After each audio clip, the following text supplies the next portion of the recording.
I went invisible for the first time on my 12th birthday. It was all Whitey's fault, in a way. Yeah, pretty sure everything's Whitey's fault. Systemic racism, colonialism, genocide, you going invisible, the whole works.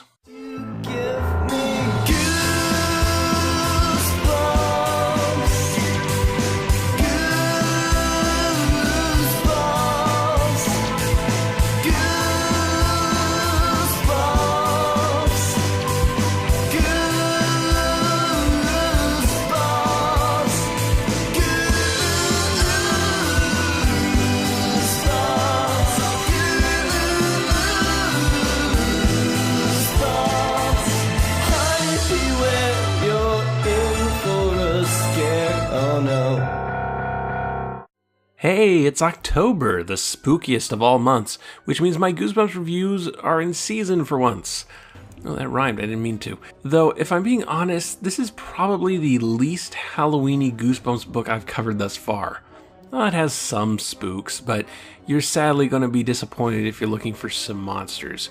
In previous episodes, we've had evil black and white dimensions, plant monsters, demonic masks, werewolves, witches, green slime, mummies, ghosts, a camera that can make bad things happen, and whatever the beast from the east was all about. This book is mostly just kids sitting in attics looking at their watches. The book opens with Max's 12th birthday. He's having some friends over for a party and has to get everything just right, and by everything, I mean his hair. Getting ready means brushing my hair. My brother's always on my case about my hair. He gives me a hard time because I spend so much time in front of the mirror, brushing it and checking it out. The thing is, I just happen to have great hair. It's very thick and sort of a golden brown, and just a little bit wavy. My hair is my best feature, so I like to make sure it looks okay. Now, in the context of the book as a whole, I think this is supposed to tie the mirror Max is being all vain in to the magic mirror we're going to encounter later on, but the early part of this book really leans into hair as a major part of the story. Not only is Max obsessed with his hair on page 1, but some of the other characters are introduced via their hairstyle. For example, here's Max's friend and party guest, Zach. Zach took off his Red Sox cap, and I got a look at his new haircut. Wow, you look different, I said, studying his new look. His black hair was buzzed real short on the left side. The rest of it was long, brushed straight to the right. Whoa, I don't remember the Skrillex cut existing in 1993. Back then, guys either got the Billy Ray Cyrus mullet or the Zach Morris wave. Other party guests arrive, including the girls Erin and April. Erin is small and mousy with short hair, but in terms of personality, she's very rambunctious and daring. While April, taller with longer black hair, is more reserved and quiet. Basically, Chie and Yukiko. What, you didn't think I knew Persona? I know Persona. The reason Goosebumps sucks is because it doesn't have Mothman in it. Rounding out the rest of the cast is Max's little brother Lefty, nicknamed as such because he's left-handed. Truth in advertising, I guess. Max is alright as far as protagonists go, so Lefty takes the role of the bratty, annoying child this time around, having no sense of personal space, no real empathy, and no real grasp of the people around him. Plus, he keeps throwing a baseball around and breaking shit. When I turned back into the living room, Lefty was tossing the softball up to the ceiling, trying to catch it behind his back. He missed. The ball bounced up from the floor onto an end table, where it knocked over a large vase of tulips. What a crash. The vase shattered. Tulips went flying. All the water poured down onto the carpet. Mom tossed up her hands and said something silently up to the sky, the way she always does when she's very bent out of shape about something. Then she really got into Lefty's case. She started screaming, "How many times do I have to tell you not to throw that ball in the house?" Stuff like that. She kept it up for quite a while. Lefty shrank into a corner and tried to make himself tinier and tinier. He kept saying he was sorry, but Mom was yelling so loud I don't think she heard him. I bet Lefty wanted to be invisible right at that moment, but he had to stand and take the punishment. Then he and I helped clean up the mess. A few minutes later, I saw him tossing the softball up in the living room again. That's the thing about Lefty. He never learns. Hey, parents, did you know you can take things away from your children? Like, I know spanking is out of style these days, but that's still allowed. You know, I'm usually down on these annoying brat characters, but Lefty strikes me as genuinely ADHD. Maybe, I'm not sure. I'm far from a child psychologist, but while Lefty is the annoying character this time around, he feels a touch more real than the other quote-unquote annoying characters we've had up to this point. Maybe because he's not the point of view character this time? I don't know. I just don't mind Lefty as much as I did Evan or Gabe. So they have the birthday party. They play Twister and watch The Terminator, which I have to imagine the parents are oblivious of. Eventually, the guests dwindle down to just Aaron and April, so Max, Lefty, the girls, and Whitey the family dog head up to the attic to goof around. Whitey starts sniffing at the wall, and when the kids go to investigate, they discover a secret door. Behind it is a small room about the size of a walk-in closet, and inside there is a standing mirror with a light attached to the top. No big deal, really. The only thing weird about it is the fact that it's in this hidden room at all. The room is dark, so to get a better look around, Max pulls the cord and turns on the light, and then proceeds to vanish. He's gone invisible, freaking Aaron, April, and Lefty out. Max, confused, quickly turns off the light and becomes visible again. What was that? An illusion? A trick of the light? Before they can investigate further, Aaron and April's ride shows up and the girls leave.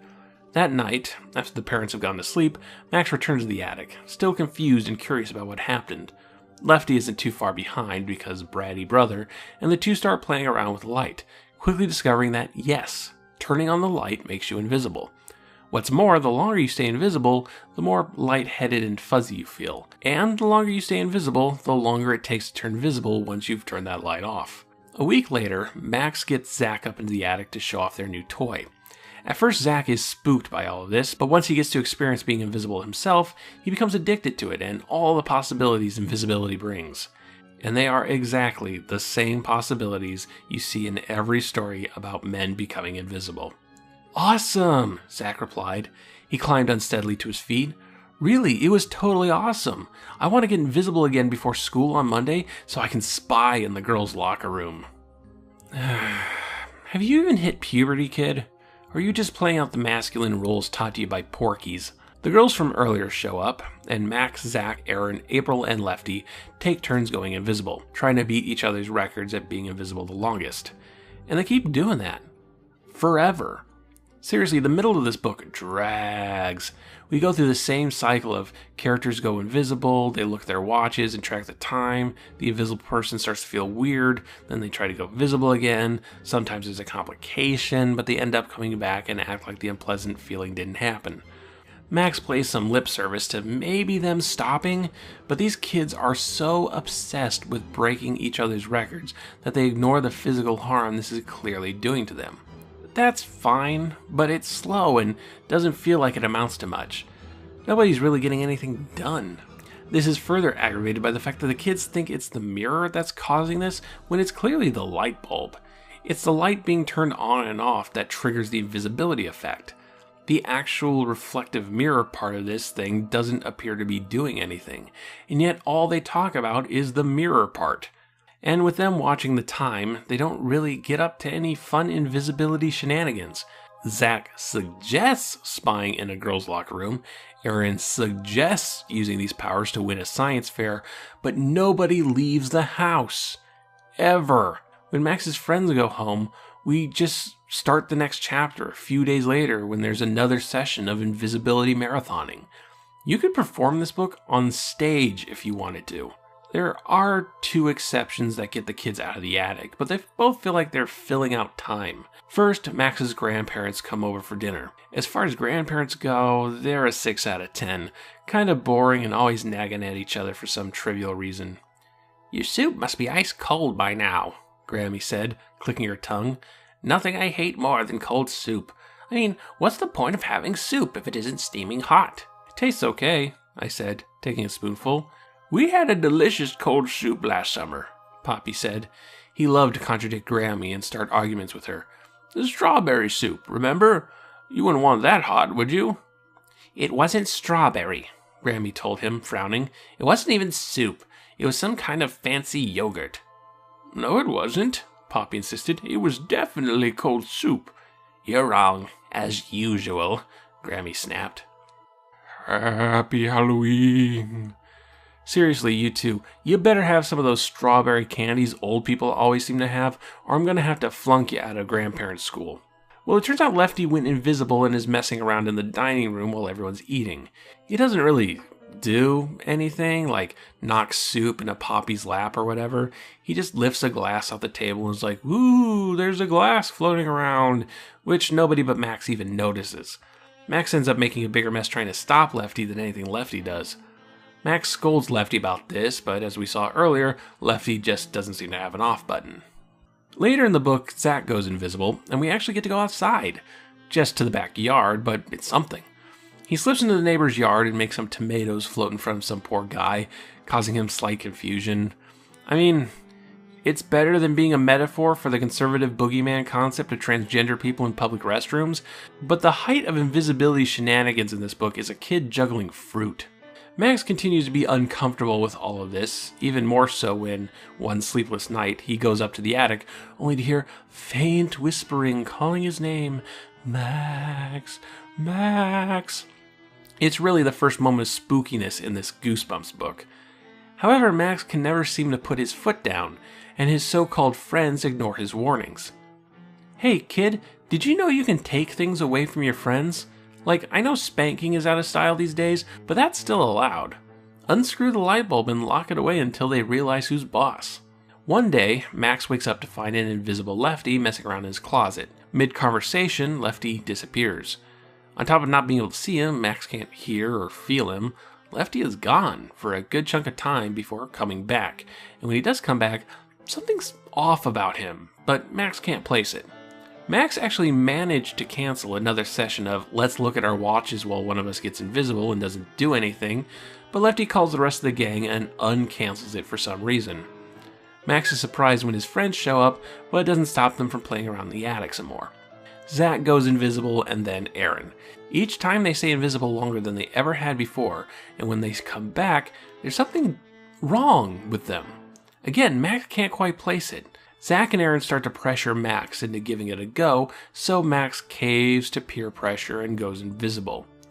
After a while, he starts to feel lightheaded and fuzzy again, but nobody turns off the light. Max realizes he's being sucked into the mirror. Supernatural forces pull him behind the glass, into a world of shadows. He's approached by a menacing figure. Himself. I was staring at myself. Me. Smiling back at me. The smile as cold as the glass that surrounded us. "Don't be afraid," he said. "I'm your reflection." "No!" His eyes, my eyes, studied me hungrily, like a dog staring at a meaty bone. His smile grew wider as I cried out in fear. "I've been waiting here for you," my reflection said, his eyes locked on mine. "Ah, it's Max's shadow self! This is Persona! Quick, Max, find a smiling guy with a really long nose." So yeah, there's a whole world inside the mirror, and when you stay invisible for a certain amount of time, you get sucked in and replaced with a mirror version of yourself. The reason why Zach and Aaron seemed off is because they were mirror images. Their physical attributes were flipped. This is most notable with Zach's future-style haircut. The buzz part is now on the right side.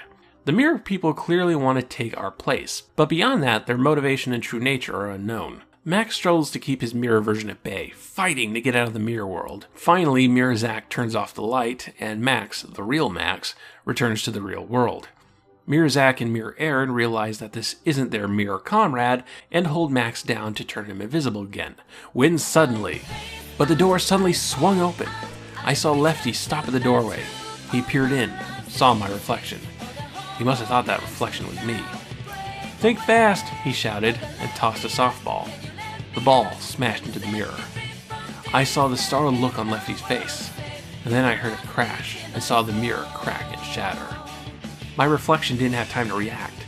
He broke into shards of glass and fell to the floor. "No!" Aaron and Zach shrieked. I popped back into view just as Aaron and Zach's reflections floated up off the floor.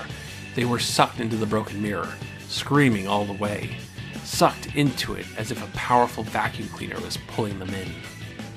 The mirror destroyed, the real Zach and Aaron are returned and the threat of the mirror people have been vanquished. April wasn't part of this fight, so she doesn't get any experience. Sorry, April, you should have been Persona 5 instead. Zach, Aaron, and April go home, not really sure what to make of all of this, something to keep them up at nights as they wrestle the mirror universe into their learnings from church. Max and Lefty go out into the backyard to unwind and play catch, but Max realizes that Lefty is throwing the ball with his right hand. It's Mirror Lefty. He's exactly the same, just right-handed now. The evils that have been unleashed. So that's the book. Let's Get Invisible feels like an exercise in restraint for R.L. Stine. In terms of plotting, it's one of his simplest and, in turn, tightest stories. There's no dead-end subplots like in The Werewolf of Fever Swamp, none of the off-the-top-of-my-head wackiness of The Beast from the East. There's more clarity of character than in Say Cheese and Die. Things are straightforward. The mechanics of the supernatural elements are crystal clear, and everybody acts like normal human beings. Not always rational human beings, but normal human beings. Typically, I see Goosebumps as a kidified version of old EC horror comics, usually bonkers and over the top. This time around, it's more like a Twilight Zone episode, more contained and grounded. We don't get a hit of origin or explanation for the mirror, and that works here. Having that mystery unsolved is the eeriest thing about this story. There are themes of peer pressure here. Max is very rarely down to going invisible, but his friends continue to press him into doing things he doesn't want to do. Going invisible doesn't give them a high or anything, it's just dumb kids being dumb. But nonetheless, there is an edge of just say no moralizing just under the text. This might have landed a bit better if anyone actually did anything while invisible. If Aaron had cheated on a test or Zach stole a candy bar or something, show how power can corrupt and how all of this is impairing their judgment. But again, we never leave the property. The book is so restrained that a character going across the street might have given it a heart attack. It's weird to have to say this about a book, but setup and payoff is on point this time around. Lefty and his baseball, Zach's haircut. We do get to fire off some Chekhov's guns, and that's always nice. The characters aren't groundbreaking, but they all do their job. Again, Lefty is one of the more acceptable trademark annoying characters. Max's friends have distinct personalities, it's all good. The parents barely register, they don't do anything in the entire story. You could have replaced them with mannequins and nothing would have changed. However, this is one of the few Goosebumps books where not telling the adults actually makes sense. If the kids tell the parents about the magic lamp and mirror, their new toy will likely get taken away, and they don't realize the danger they're in until it's way too late. The kids in this book aren't getting replaced by their mirror versions until the final act. I think R.L. Stine actually thought this one out, guys. So why doesn't it work as well as it should? To put it simply, this feels like a 12-page short story that got stretched into a 140-page book. The majority of this book is these characters doing the same thing over and over again. Their invisibility contests do nothing but use up pages. Characters don't change, the stakes don't change. You could cut 70 pages out of the middle of this book and you really wouldn't be missing anything. And the rest could be tightened up without much problem. I can get behind Stine not wanting to fill his book with stock standard invisibility hijinks, but he doesn't really have anything to replace them with. It's a solid story as far as Goosebumps go, but it's just kind of a boring thing to read. I think Stine overcorrected, but the effort's definitely appreciated. I give Let's Get Invisible a shoehorn out of 10.